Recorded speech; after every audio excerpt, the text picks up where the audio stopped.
Hey, welcome back to Nick Pick Locks.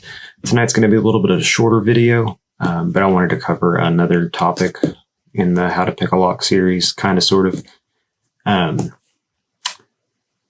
binding pins, testing for binding pins. So a lot of times we'll talk about the jiggle test and going in and just kind of lifting and feeling them. And I'll do that on locks as well. You can just kind of feel for which one's springy and squishy versus which one is stiff and firm. Giggity. But another option that you have that you could use is what's called speed bumps. I'll use this a lot with some locks, mainly when I'm picking in hand. I definitely use the speed bump method more than the jiggle test. And then other locks as well, I'll use the speed bump test. So if you ever see me go in and just shove my pick to the back and pull forward, that's what I'm doing. I'm feeling for a stiff or binding pin, something that's going to stop my pick from coming forward. When you're picking in a Euro style like this with the pins down or up,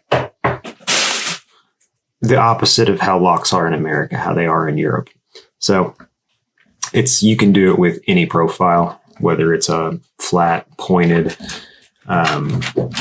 gem, whatever, half diamond, DeForest, but it's easier to do it in a vise when they're upside down, at least on this particular lock for me. I don't know why, but the 7240s can't really seem to pick them in a vise with pins up, but you can.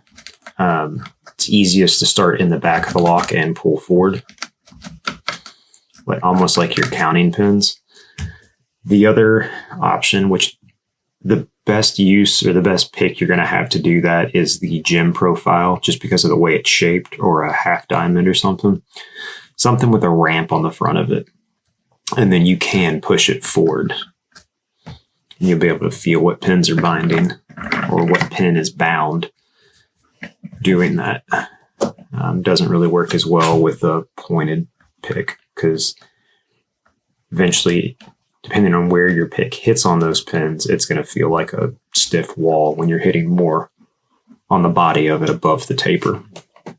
So, but that's my method that I'll use a lot. Let's get this. All right.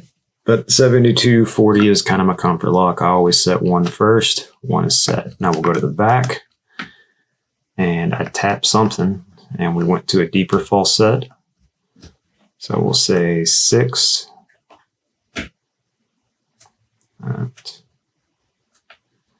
Go. Yep, 5's binding now. You can see that I'll pull it forward and it just wants to catch on that pin.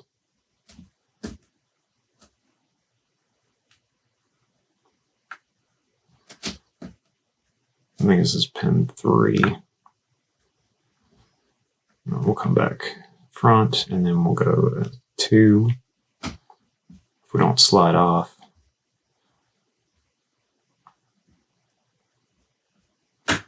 There it is. Yeah, let's start over and just show this. Okay, so I'm going to the back, pulling forward. 5 feels nothing.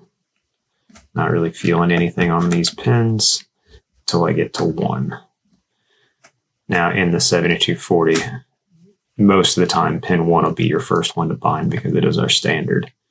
Go to the back again, drag forward.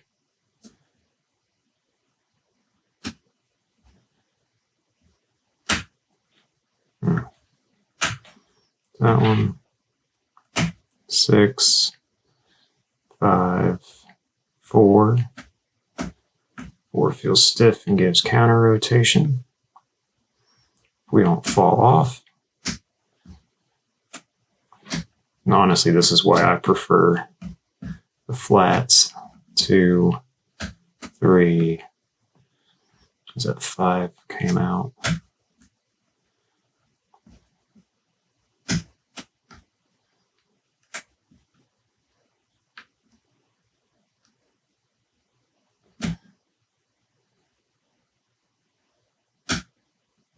That.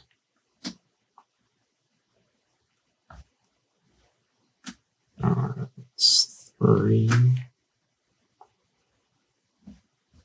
1 came out. Get that set again. 2. That's 5. And there it is. We're open. Yeah. So that's my tip. Speed bumps to check for binding pins. Thanks y'all for watching. Have a good night. And if nobody told you, you matter. You're important, and I'm glad you're here.